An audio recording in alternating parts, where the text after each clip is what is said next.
So hello everyone, मैं हूँ Vishali ma'am और आप सब पढ़ रहे हैं मेरे साथ क्लास 10 की बायोलॉजी। और बच्चों, इसमें हमने स्टार्ट किया था chapter number 7, that is reproduction in organism. हम रिप्रोडक्शन में असेक्सुअल रिप्रोडक्शन के बारे में सब कुछ देख चुके हैं बच्चों। मतलब व्हाट इज असेक्सुअल रिप्रोडक्शन, कौन से अलग अलग मोड्स होते हैं असेक्सुअल रिप्रोडक्शन परफॉर्म करने के लिए। तो आओ थोड़ा सा फिर से रिकैप कर लेते हैं कि what does reproduction means and what does asexual reproduction means. So बच्चों, रिप्रोडक्शन का मीनिंग आप सभी को पता होगा। री मतलब फिर से, प्रोडक्शन मतलब कोई भी चीज को फिर से बनाना। तो रिप्रोडक्शन मतलब जब हम किसी भी चीज को फिर से रिप्रोड्यूस कर रहे हैं, ठीक है। पर यहाँ पे हम किसके बारे में बात कर रहे हैं? लिविंग ऑर्गेनिजम्स की। तो यहाँ पे हम किस चीज का रिप्रोडक्शन कर रहे हैं? लिविंग ऑर्गेनिजम्स का रिप्रोडक्शन कर रहे हैं बच्चों, है ना। वैसे रिप्रोडक्शन हम नॉर्मली किसी भी लैंग्वेज में क्या बोलेंगे? रिप्रोडक्शन, कि भाई इस चीज का हम फिर से प्रोडक्शन कर रहे हैं। पर यहाँ पे हम रिप्रोडक्शन किसके बारे में बात कर रहे हैं? लिविंग ऑर्गेनिजम्स की। तो हम लिविंग ऑर्गेनिजम्स के, ठीक है, फिर से प्रोडक्शन कर रहे हैं उन्हीं के थ्रू देयर ऑफस्प्रिंग्स, ठीक है। सेम तरह के लिविंग ऑर्गेनिजम्स को हम फिर से प्रोड्यूस कर रहे हैं, दैट इज कॉल्ड रिप्रोडक्शन, जो कि दो तरीके से होता है, असेक्सुअल एंड सेक्सुअल। ठीक है, तो हम देख चुके थे कि जो सेक्सुअल रिप्रोडक्शन, असेक्सुअल रिप्रोडक्शन है, इसमें सिर्फ वन पेरेंट जो है वो इन्वॉल्व होता है, ओनली वन पेरेंट, ठीक है। एक ही पेरेंट से एक नए इंडिविजुअल्स जो होते हैं वो ग्रो कर जाते हैं। जब हमने इसके अलग अलग मेथड्स भी देखे थे, जैसे बाइनरी फिजन देखा था हमने अमीबा के केस में। तो ये जो अमीबा है, अब अमीबा क्या करेगा? कहीं से भी डिवाइड करेगा, ठीक है, और वो दो अमीबा में डिवाइड हो जाएगा। तो एक में से बच्चों दो बन गए, तो इसमें अब किसी और पेरेंट की तो कोई जरूरत ही नहीं पड़ी। तो असेक्सुअल में क्या था? सिर्फ सिंगल पेरेंट से नए ऑफस्प्रिंग आ जाएंगे, वो असेक्सुअल रिप्रोडक्शन हो गया। एक ही पेरेंट से नए ऑफस्प्रिंग्स आ जाएंगे तो उसको हम लोग क्या बोलेंगे? Asexual reproduction. अब इसका बेनिफिट क्या है बच्चों? You get the exact copies of parent. जैसे पेरेंट है ना, बिल्कुल एग्जैक्टली तुम्हें बच्चों एक मतलब डिट्टो एकदम, जैसे हम जेरोक्स निकालते हैं ना बच्चों, वो जेरोक्स कैसे सेम आती है, बिल्कुल वैसे जैसे पेरेंट है ना वैसे बच्चे होंगे। तो इसका सबसे बड़ा एडवांटेज क्या है कि यहाँ पे बच्चों आपको एग्जैक्ट कॉपीज देखने को मिलेंगी, यानी कि हम उसको बोलते हैं क्लोन। और दूसरा, इसमें टाइम भी कम लगता है। असेक्सुअल रिप्रोडक्शन में क्या था? टाइम भी कम लगता है। पर बच्चों, असेक्सुअल रिप्रोडक्शन की जो सबसे बड़ी प्रॉब्लम थी, यानी कि जो लिमिटेशंस है असेक्सुअल की, दैट वाज कि वेरिएशंस नहीं आते। मतलब कोई चेंजेस नहीं आते। मतलब एक ही चीज आप कितनी बार, मतलब अगर मैं आपसे कहूँ कि कोई भी एक मूवी है, say for example you take your evergreen movie DDLJ, अगर मैं तुम्हें कहूँ कि रोज तुम एक ही मूवी देखो, तब बोरिंग हो जाएगा, राइट? ठीक है, वैसे अगर मैं तुमसे कहूँ कि तुम रोज एक ही तरह का दाल चावल खाओ, बोरिंग नहीं हो जाएगा? अब वैसे ही नेचर में अगर सेम ही सेम ऑर्गेनिजम्स बनते रहे तो वो बोरिंग तो चलो ठीक है, एंटरटेन वाली बात तो दूसरी होगी। बट क्या होगा? जो सेम तरह की चीजें होंगी ना, वो नेचर में अडाप्ट करने में प्रॉब्लम होगी। तो जो असेक्सुअल रिप्रोडक्शन है उससे कोई वेरिएशंस नहीं आते। और जब कोई वेरिएशंस नहीं आएंगे ना, so they won't be able to adjust. वो तो बोलेंगे भाई बाहर कुछ भी हो रहा है, हमसे कोई लेना देना नहीं, हम तो जैसे वैसे ही रहेंगे। इनका तो वो वाला फंडा हो गया। अब ये बात तो ना नेचर में नहीं चलती। नेचर बोलता है भाई मैं चेंज हो रहा हूँ, तुम्हें चेंज होना पड़ेगा अगर तुम्हें सरवाइव करना है। नेचर ने सीधा ये बोल दिया कि भाई मैं तो बदलूंगा, आई एम अनप्रिडिक्टेबल, मैं बदलूंगा तो तुम्हें बदलना होगा अगर तुम्हें जिंदा रहना है तो असेक्सुअल रिप्रोडक्शन का थोड़ा सा ये बड़ा सा ही कह लो लिमिटेशन है, ड्रॉबैक है। तो उसके चलते असेक्सुअल रिप्रोडक्शन से हमें आ गया सेक्सुअल रिप्रोडक्शन, जहां पे जनरली हम क्या बोलते हैं कि टू पेरेंट्स आर इन्वॉल्व, ठीक है। यहाँ पे हम जनरली क्या बोलते हैं कि दो पेरेंट्स इन्वॉल्व होते हैं और सेक्सुअल रिप्रोडक्शन में। पर हम बात करते हैं इसमें कि खाली दो पेरेंट्स का इन्वॉल्वमेंट नहीं होता बच्चों, एक्चुअली इसमें गैमेटिक सेल्स का इन्वॉल्वमेंट होता है। So let's see that. Okay, so बच्चों, सेक्सुअल रिप्रोडक्शन में two parents are involve, one male and the other female. But इसमें बच्चों इनके क्या इन्वॉल्व होते हैं? Reproductive cells.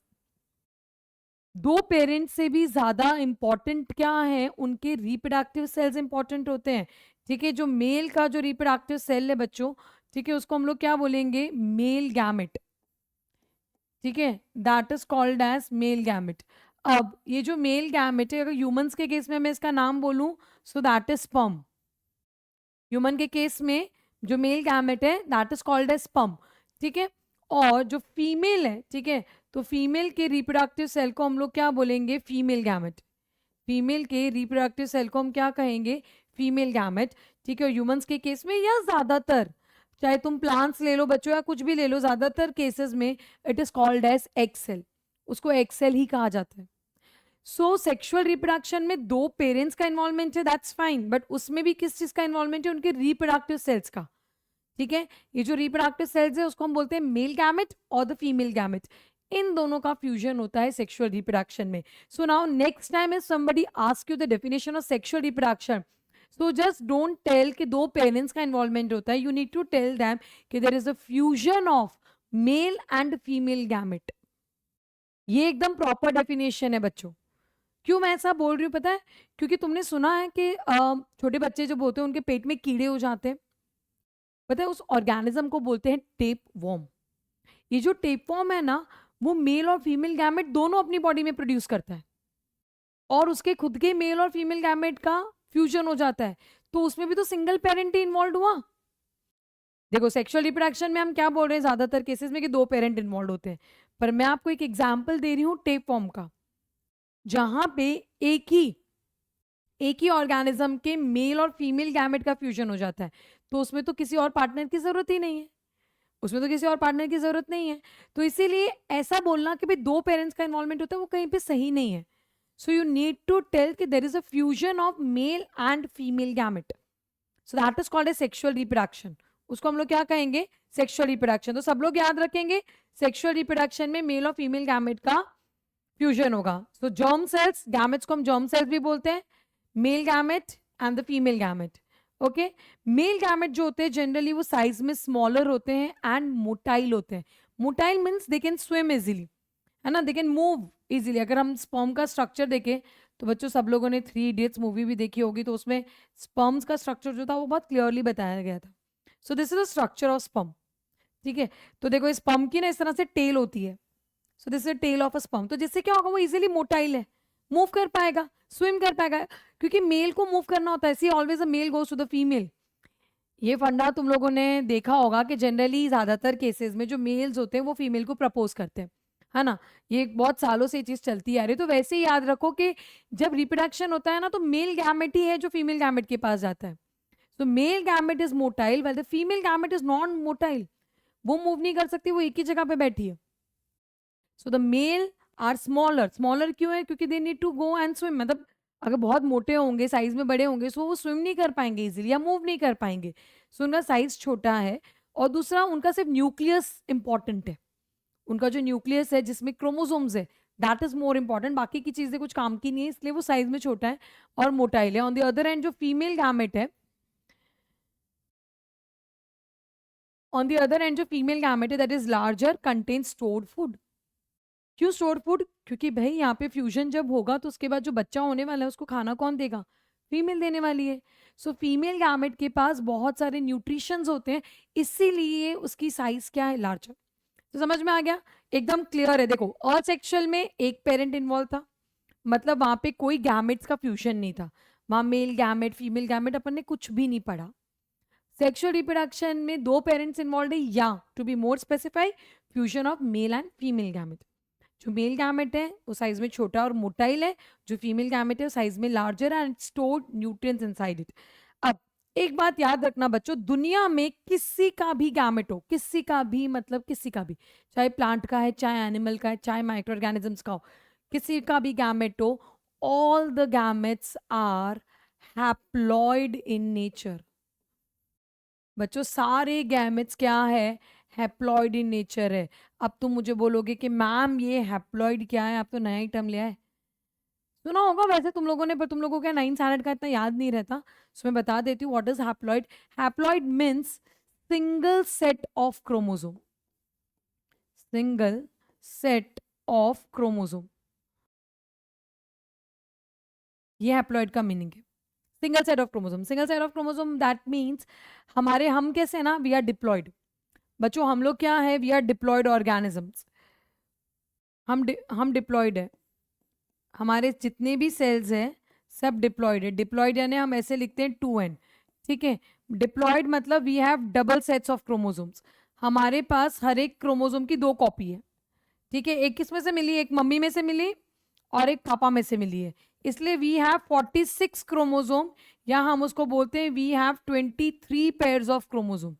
हमारे पास 23 पेयर्स ऑफ क्रोमोसोम्स है बच्चों। पेयर बोल रही हूँ मैं, हाँ, 23 पेयर्स, दैट मीन्स 46। 23 हमें मम्मी में से मिले, 23 हमें पापा में से मिले, so we are diploid, that means we have 2 sets of chromosomes.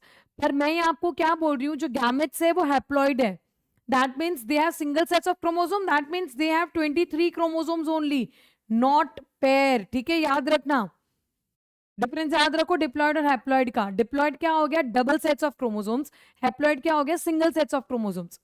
Diploid को रिप्रेजेंट करेंगे 2n से, हैप्लॉइड को रिप्रेजेंट करेंगे सिंगल n से।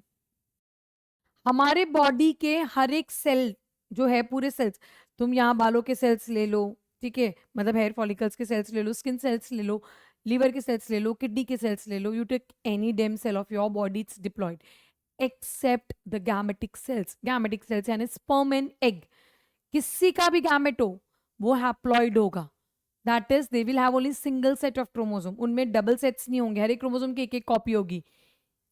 क्यों? द रीजन इज कि जब फर्टिलाइजेशन होगा तो दोनों एन, ठीक है, जब फर्टिलाइजेशन हो रहा है तो suppose this is the male gamete, right, you can see here this is male gamete, ये एन होगा, ये फीमेल गैमेट है एन, तो बच्चों एन प्लस एन क्या हो जाएगा, 2n। तो just to restore the number of diploid या just to maintain diploid number, ये लोग हैप्लॉइड होते हैं। अब इमेजिन करो अगर ये गैमेट्स 2n हुए, ठीक है, तो ये 2n तो क्या हो जाएगा, 4n हो जाएगा, मतलब 4 सेट्स हो जाएंगे। आई मीन बहुत प्रॉब्लम हो जाएगी, सेल में सिर्फ डीएनए दिखेगा, कुछ और दिखेगा ही नहीं, तो गड़बड़ हो जाएगी और हमें ऐसा चाहिए नहीं। तो हमारी डिप्लॉयड कंडीशन को मेंटेन करने के लिए सारे गैमेट्स को क्या बनाया गया है, हैप्लॉइड, ताकि फ्यूजन के बाद वो फिर से डिप्लॉयड हो सके। समझ में आया? तो एक बात दिमाग में फिट कर लेना, दुनिया में किसी के भी गैमेट्स होंगे वो क्या होंगे, हैप्लॉइड। ठीक है, समझ में आ गई बात? हैप्लॉइड मतलब single sets of chromosomes, diploid यानी डबल सेट्स ऑफ क्रोमोसोम्स, उसमें कोई भी किसी भी चीज की गड़बड़ नहीं करेंगे। ओके, चलो तो आगे देखते हैं बच्चों हम लोग। The male and the female gamete fuse together to form a unicellular zygote.